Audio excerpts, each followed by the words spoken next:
এরপরে গেল পয়লা বৈশাখ করতে ঢাকেশ্বরী মন্দিরে। আর পাশে কে? এডিটর সাহেব দেখান, এই কিরে সন্তোষ শর্মা। হ্যাঁ, সন্তোষ শর্মা বাংলাদেশের রয়ের 1 নাম্বার লোক। এবার আর ওর আসল প্রভু মোদির সাথে ছবিটা দেখান। এইবার আমাকে প্রিয় সালাদিন সাহেবের সাথে দেখান, ভিডিওটা দেখান না। দেখেছেন মালটা? এইবার সব হিসাব মিলিছে, খাপে খাপ মমতাজের বাপের মতো মিলে গেল। তার মানে এইটার পিছনে একটা বিশাল পরিকল্পনা আছে ওয়াকারের এই ভিজিটের পিছনে। দেখলাম ফারুকি ধরিছে বিএনপির পোলাপাইন, কেন ওয়াসিমের ছবি ড্রোন শোতে দেখায় নাই। ফারুকি দেখলাম মাপটাপ চাইতেছে। ফারুকির এই অভ্যাসটা ভালো, কিছু বার্তা দেয় না। এর আগেও পাঠ্য বইয়ে ওয়াসিমের নাম না থাকায় খুব খেপেছিল ছাত্রদল। দেখেছেন না, মনে আছে না? ছাত্রদলরে বলি, ছোট ভাই হিসাবেই বলি, ওয়াসিম আমাদের প্রিয়, সব শহীদেরাই আমাদের প্রিয়। শহীদদের উপরে দখলদারি করতে নাই, এতে শহীদের অসম্মান হয়, অমর্যাদা হয়। এটা পরামর্শ দিই আর এটা ইতিহাস বলি। 1990-এ আইকনিক শহীদ ছিল 2 জন, নূর হোসেন আর ডাক্তার মিলন। ডাক্তার মিলনের হত্যাকাণ্ডই এরশাদের পতনকে ত্বরান্বিত করে। উনি জাসদ করতেন, আমরা জানতাম। উনি বিএমএর নেতা, ডাক্তারদের নেতা, এটা সারা দেশে পরিচয় ছিল। ঢাকা মেডিকেল কলেজের টিচার ছিল। এখন এরশাদের পতনের পরে জাসদের মনে হইল এটার পয়েন্ট নিতে হবে যে ডাক্তার মিলন জাসদ করত। সারা দেশ পোস্টারে ভরায় দিল জাসদ নেতা ডাক্তার মিলন বলে। মানুষজন পছন্দ করলো না। উনি ডাক্তারদের নেতা, ঢাকা মেডিকেল কলেজের শিক্ষক, 90-এর শহীদ। এই পরিচয়টা ঢাকা দিতে চাইল জাসদ পরিচয় দিয়া। কি ফল হইল? নূর হোসেন যুবলীগের কর্মী ছিল, তার নাম সবাই জানে। ডাক্তার মিলনের নাম আজকে কয়জন জানে? এইভাবেই দলের স্বার্থ খাইয়া ফেলে শহীদের অমরত্বকে। ওয়াসিম শুধু না, সব শহীদের নামই টিকে থাকবে যদি ছাত্রদল আধিক্ষেতা না করে। শহীদদের মধ্যে শিবিরের ছেলে নাই? অবশ্যই আছে, ওরা তো আধিক্ষেতা করতেছে না। একমাত্র ওয়াসিমকে নিয়ে আধিক্ষেতা করতেছে ছাত্রদল। যখন মানুষ দেখবে যারা জোর করতেছে তো আমার উপরে, তখনই মানুষ মুখ ফিরায় নেবে। এভাবে হয় না আসলে। ওয়াসিমের নাম না আসলে কোথাও যেইভাবে ছাত্রদল ঝাঁপায় পড়তেছে তার উপরে, তাদের কিছু কথা বলতেই হয়। আপনাদের কি আদৌ কোনো নৈতিক অধিকার আছে কারো সমালোচনা করার ওয়াসিমের নাম না নেওয়ার জন্য? না, নাই। আপনাদের নৈতিক অধিকার নাই। আপনাদের দলেরও কোনো নৈতিক অধিকার নাই কারো সমালোচনা করার। জি, ঠিকই শুনতেছেন। আপনাদের বিএনপির কারো নৈতিক অধিকার নাই কেন ওয়াসিমের নাম নেওয়া হইল না এটা বলার। প্রমাণ চান? এইটা সাহেব দেখান তো 7ই আগস্ট 2024-এ তারেক রহমানের বক্তব্য, যেখানে শহীদের নাম উল্লেখ করতেছে। শুনেন। দেশ এবং জনগণকে স্বাধীন করতে গিয়ে চোখে মুখে বুকে গুলি আলিঙ্গন করা আবু সাইদ কিংবা মুগ্ধের মতন হাজারো ছাত্র ছাত্রী তরুণ তরুণীকে প্রাণ বিসর্জন দিতে হয়েছে। শুনেছেন?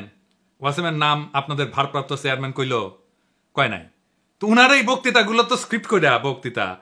উনি কেন ওয়াসিমের নাম কইল না? উনি তো লিখেই বলতেছেন, তাই না? আগে উনারে ধরেন, তারপরে অন্যদের ধরতে আসেন। যাই হোক, আজকের প্রসঙ্গে আসি। আজকের প্রসঙ্গ শ্রী শ্রী ওয়াকারানন্দ প্রভুপাদ। এই নাম কেন দিলাম আসেন সে আলাপটা করি। এই শ্রী শ্রী ওয়াকারানন্দ প্রভুপাদ মনে হয় জিন্দেগি ভালো হবে না। মাসুদ ভালো হবে, উই ভালো হবে না। প্রভুপাদ কেন করছি? কারণ উই যা কাজ করিচ্ছে তাতে এটা ছাড়া আর কোনো কিছু কওয়া উচিত হবে না। ওয়াকারানন্দ প্রভুপাদ বাংলাদেশে ইন্ডিয়ার মূল চালিকা শক্তি হয়ে উঠছে। তার উপরে ভর করেছে ইন্ডিয়া। সে এখন ইন্ডিয়ার মূল প্লেয়ার বাংলাদেশে। তার উপরে ভর করিয়া ইন্ডিয়া কিছু করবে পাবে কিনা সেটা অন্য আলাপ, আমি আসিচ্ছি সে আলাপে। তার আগে দেখে নি কেন আমি তারে প্রভুপাদ কইছি। ওয়াকারানন্দ গেছে রাশিয়া, তারপরে ক্রোয়েশিয়ায়। জানুয়ারিতে রাশিয়ান রাষ্ট্রদূত দেখা করেছিল, তাই গেছে রাশিয়ায়। রাশিয়া কেন আমরা হিন্দুস্তান টাইমসের শিরোনাম দেখি, লিখেছে হিন্দুস্তান টাইমস, অভ্যুত্থানের জল্পনার মধ্যে ভারতের বন্ধু দেশে বাংলাদেশি সেনাপ্রধান করলেন কাজ। এই কথার মধ্যে সবকিছু কয়া দিছে। তাহলে কি কাজ করতে গেছে ওইটি? আপনি যখন কারোর সাথে ঘুটু করতে যাবেন না, তখন তৃতীয় একটা দেশে যাবেন। এই তৃতীয় দেশটা হইতেছে রাশিয়া। এই রাশিয়ায় গিয়া সে ইন্ডিয়ার পানি পড়া নিয়ে আসিছে। আইসে সে দেখাতে গেছে যে দেখো দেখো দেখো, বাংলাদেশে ইন্ডিয়ার সিফল সালার এখন আমি ওয়াকারানন্দ প্রভুপাদ, আমার এখন সাদ দেখবা বুঝছাও। গেছে বৌদ্ধ বিহারে, দেখেছেন? হিন্দুস্তান টাইমস কি নিউজ করলো এবার দেখেন। বাংলাদেশ ভাগের কথা উঠতেই এবার মৌলবাদীদের কড়া বার্তা সেনাপ্রধানের। ওয়াকার বললেন, দেখে যাও। এরপরে এরপরে গেল পয়লা বৈশাখ করতে ঢাকেশ্বরী মন্দিরে। আর পাশে কে? এডিটর সাহেব দেখান, এই কিরে সন্তোষ শর্মা। হ্যাঁ, সন্তোষ শর্মা বাংলাদেশের রয়ের 1 নাম্বার লোক। বাংলাদেশে আলেমদের ইন্টারোগেশনের টাইমে হাজির থাকতো এই সন্তোষ শর্মা। শোনেন হারুন ইজাহারের কণ্ঠে। একটা আমি বলতে চাই, আপনাদের সকলকে চিহ্নিত করে দিতে চাই। সে হচ্ছে এই একটা পত্রিকা ইদানিং দেখা যায়, কালবেলা পত্রিকার সম্পাদক সন্তোষ শর্মা। সে সরাসরি ওই বিদেশি এই কান্ট্রির ম্যানেজারের পক্ষ থেকে, স্টেশন ম্যানেজারের পক্ষ থেকে সে সরাসরি আমাকে রিমান্ড নির্যাতন করেছিল। সেজন্য ওই কালবেলা পত্রিকার সম্পাদক সন্তোষ এর বিরুদ্ধে শর্মা, ওর বিরুদ্ধে মামলা হতে হবে। এবং সে কিন্তু নিজেকে অনেক বিভিন্ন আড়াল দিয়ে নিজেকে আড়াল করার চেষ্টা করেছে। এরাই কিন্তু আমাদের এই রাষ্ট্রকে সর্বদিক থেকে ধ্বংস করেছে। এইটা সাহেব, এবার আর ওর আসল প্রভু মোদির সাথে ছবিটা দেখান। এইবার আমাদের প্রিয় সালাউদ্দিন সাহেবের সাথে দেখান, ভিডিওটা দেখান না। দেখেছেন মালটা? এইবার সব হিসাব মিলিছে, খাপে খাপ মমতাজের বাপের মতো মিলে গেল। তার মানে এইটার পিছনে একটা বিশাল পরিকল্পনা আছে ওয়াকারের এই ভিজিটের পিছনে। আমরা একে একে দেখবো ওয়াকারুজ্জামান কেমনে ওয়াকারানন্দ প্রভুপাদ হইয়া উঠলো, সেই জার্নিটা আমরা এক্ষুনি একটু দেখি। ওয়াকারের সাথে তো ইন্ডিয়ার পররাষ্ট্র সচিব ক্যান্টনমেন্টে গিয়ে দেখা করেছিল, তাই না?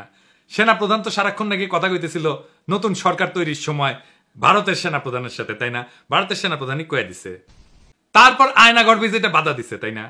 600-র বেশি আওয়ামী লীগ দাগিদেরকে ক্যান্টনমেন্টে আশ্রয় দিছে, তারপরে পলায় যেতে সাহায্য করছে।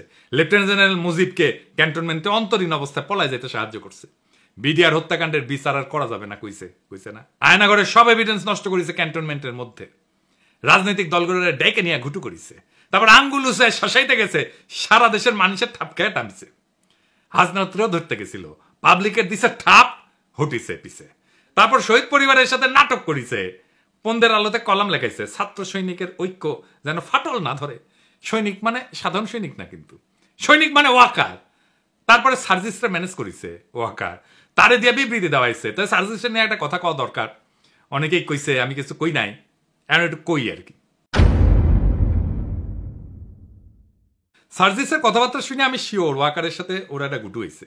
সার্জিসের একটা কথা কই তোমারে ছোট ভাই মনে কইরা, আমাদের টাইমে এরশাদের বিরুদ্ধে আন্দোলন করতেছি, তখন ডাকসুর জিএস ছিল জিয়াউদ্দিন বাবলু। দারুণ বক্তৃতা দিত, বাসদ ছাত্রলীগ করেছিল, খুব স্মার্ট পোলা ছিল, তোমার মতোই বক্তৃতা দিত, সুন্দর করে কথা কইতো আর কি। এরশাদের সাথে হাত মিলাইল, মন্ত্রী হইল এরশাদের, মারা গেছে বেচারা, কিন্তু তার পলিটিক্যাল ক্যারিয়ার শেষ। ক্ষমতার সাথে কম্প্রোমাইজ করলে রাজনীতি থাকে না। রাজনীতি হইতেছে ক্ষমতার সাথে টক্কর দেওয়া। বাংলাদেশে খালেদা জিয়ার যে ইমেজ, এটা হয়েছে তার প্রিন্সিপালড পজিশনের জন্য। হাসিনার যে খাইস্টা ইমেজ, তা কম্প্রোমাইজের জন্য। জিয়াউদ্দিন বাবলু তো আমারও নেতা ছিল, আমি তো তখন মফস্বলের ছোট নেতা। আজ জিয়াউদ্দিন বাবলুকে কেউ চিনে? ওই সময়ের কত নেতা আছে না, কত নেতা ছিল, তো আমার যেটুকু পরিচিতি হয়েছে সেটুকু পরিচিতি তো তাদের নাই।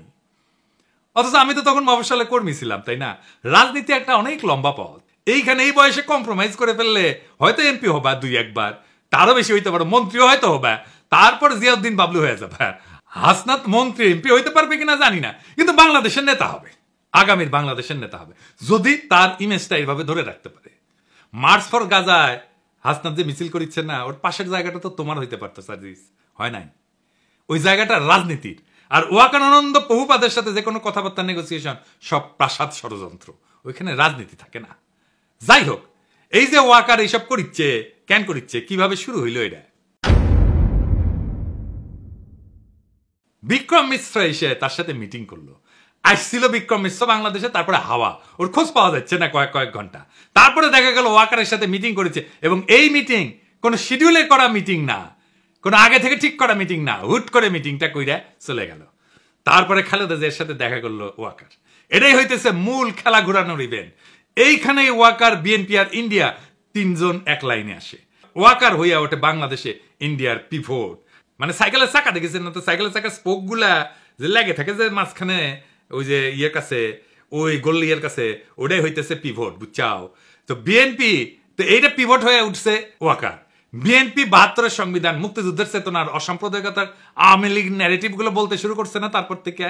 তারপরে ওয়াকারের পৌরুষ জায়গা ওঠে, সে হারকুলিস হইতেছে, রাওয়া ক্লাবে আঙ্গুল উঁচায় দাবরানি দেওয়ার চেষ্টা করে। ওই দাবরানি আমি একা দাঁড়ায় চ্যালেঞ্জ করেছিলাম। আমি বলেছিলাম, ওই আঙ্গুল আমরা চিনি, নামায় কথা বলো ওয়াকার। তারপরে তো হাসনাতের ঘটনা ঘটলো। আমরা যখন পাল্টা দাবরানি দিলাম, তখন তারেক রহমান ওয়াকারের পিছে দাঁড়াইলো, বলল সেনাবাহিনীকে বিতর্কিত করার চেষ্টা হচ্ছে। ওয়াকার কি সেনাবাহিনী নাকি একজন ব্যক্তি? তারেক রহমানের ওয়াকারকে কেন সেভ করতে নামতে হইল? ওয়াকার তো নিজেই বিতর্কিত কাজ করতেছে, একটা দুইটা না, অসংখ্য। বিক্রম মিশ্র হাওয়া হয়ে গেল কয়েক ঘন্টার জন্য, তারপরে জানা গেল ওয়াকারের সাথে মিটিং। একটা রেসপন্সিবল রাজনৈতিক দল হিসেবে তো তারেক রহমানের ওয়াকারকে প্রশ্ন করা উচিত ছিল, বিক্রম মিশ্রের সাথে কি আলাপ, কি কথা তাহার শোনে। এই মিটিং তো শিডিউলের বাইরে ছিল। শয়তানির পর শয়তানি করে যাবে, কিছু কওয়া যাবে না, বললেই সেটা সেনাবাহিনীর বিতর্কিত করার চেষ্টা হবে। বাহ, খুব মজা। আমি যার অমিল করবো, আমাকে কেউ কিছু পেতে পারবে না। কি চমৎকার ইন্ডেমনিটি। যাই হোক, ওয়াকারকে দিয়া ইন্ডিয়া কি অ্যাচিভ করাইতে চায়? প্রথম, হাসিনার বিচার যেন বন্ধ করতে পারে। 2 নাম্বার, আওয়ামী লীগকে যেন নির্বাচন করতে দেওয়া হয়, সেজন্য ওয়াকার ইনক্লুসিভ নির্বাচনের কথা কয়। 3 নাম্বার, আওয়ামী লীগ যেন পুনর্বাসিত হয়। এই জন্য ওয়াকার যত নড়াচড়া করবে, ততই রাজপথে আওয়ামী লীগের মিছিল বেরোবে, বড় হইতে থাকবে এই মিছিল। ওর বাসায় যে আগুন দেবে। আর ফাইনালি আওয়ামী লীগকে যদি ফেরানো নাই যায়, তাইলে আওয়ামী লীগ ইন্ডিয়ার হইয়া যে রোলটা প্লে করেছিল, সেটা যেন বিএনপি করে, আবার যেন ইন্ডিয়ান রাজত্ব কায়েম হয় বাংলাদেশে। তো ওয়াকার করে দিয়া কি আবার রাজত্ব কায়েম করতে পারবে ইন্ডিয়া? স্বপ্নে পারতে পারে, স্বপ্নে তো কত কিছু খাওয়া যায়। 1/11 আমেরিকায় কু করাইছিল না, তারপরে বাংলাদেশকে তুলে দিছিল ইন্ডিয়ার হাতে। ইন্ডিয়ার নিজের একার কিন্তু হ্যাডম হয় নাই বাংলাদেশের উপরে দখলদারি কায়েম করার। ইন্ডিয়ার বাপেরও সাধ্য নাই বাংলাদেশে আবার দখলদারি কায়েম করে, বরং ওয়াকার, বিএনপি আর ইন্ডিয়ার এই অশুভ মৈত্রী পরাজিত হবে। এটাই ইতিহাসের নিয়তি। বাংলাদেশে এক গুরুত্বপূর্ণ সন্ধিক্ষণে দাঁড়ায় আছে। জুলাই বিপ্লবের পর প্রফেসর ইউনূসদের সরকার পরিচালনার দায়িত্ব দেওয়া হয়েছে, তা শুধু নির্বাচন আয়োজনের জন্য না, বরং দীর্ঘদিনের দুর্নীতিগ্রস্ত রাজনৈতিক এবং প্রশাসনিক কাঠামো সংস্কারের জন্য।